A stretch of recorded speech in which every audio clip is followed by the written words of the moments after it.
This is Reeniebee.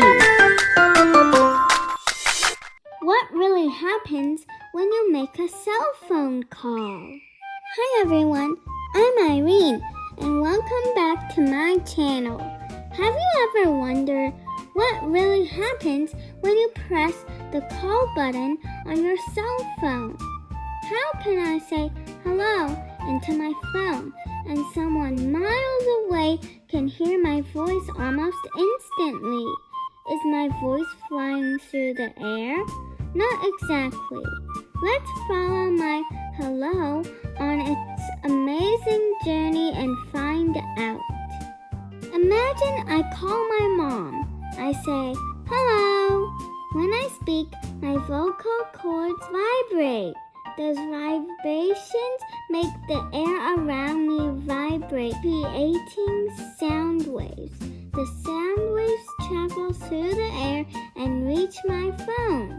But how can a phone understand a sound wave?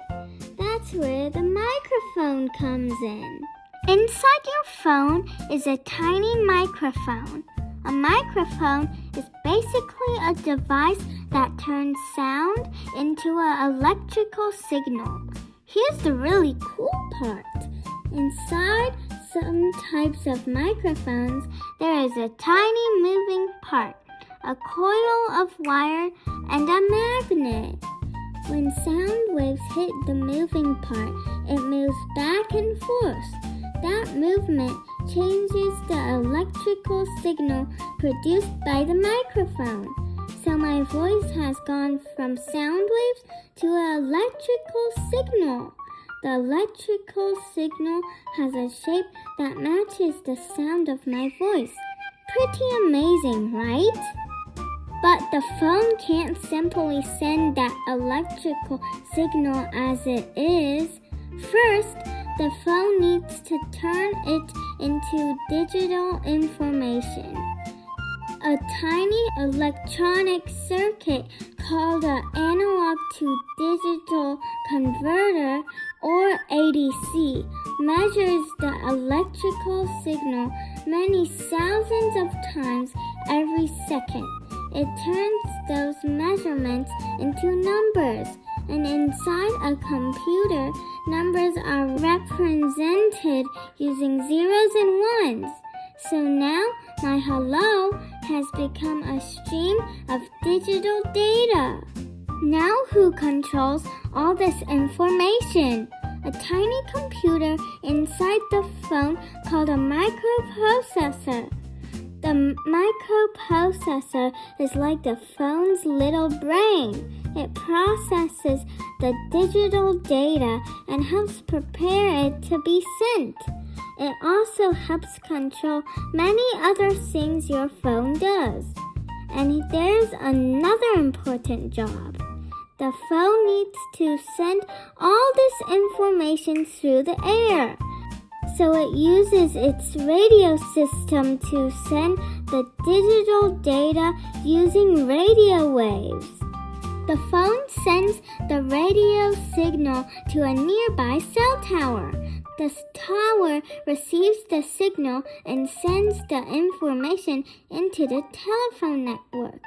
But where does it go next? That's where another important part of the system comes in. The phone network has special equipment called switches. You can think of a switch as a very smart traffic director. When I call my mom, the network needs to figure out which phone am I trying to reach. The switching equipment helps direct my call towards the right destination. It connects my call to the network path that can reach my mom's phone. Today, much of the switching is done by computers and digital network equipment. It's like a giant electronic road system for phone calls. Now my digital information travels through the telephone network. It may travel through fiber-optic cables, which use pulses of light to carry enormous amounts of information. it can travel incredibly fast. The network sends my call towards the cell tower closest to my mom. That tower then sends the information to her phone using radio waves. Now the signal reaches my mom's phone, but her phone can't just play those ones and zeros into her ear. First, the phone's radio system receives the radio signal and recovers the digital information. Then, the phone's electronics and microprocessor helps process that information. Next, a digital to analog converter, or DAC, changes the digital data back into an electrical signal that represents the sound. So we're going backwards. Now we get to another really cool part. Inside the phone is a tiny speaker. And guess what? A speaker also has a magnet and a coil of wire. The electrical signal makes the coil move back and forth near the magnet. That movement makes the speakers tiny vibrate. Those vibrations push the air, and that creates sound waves. The sound waves travel into my mom's ear, and she hears, "Hello!" My voice has made it the whole journey. But wait!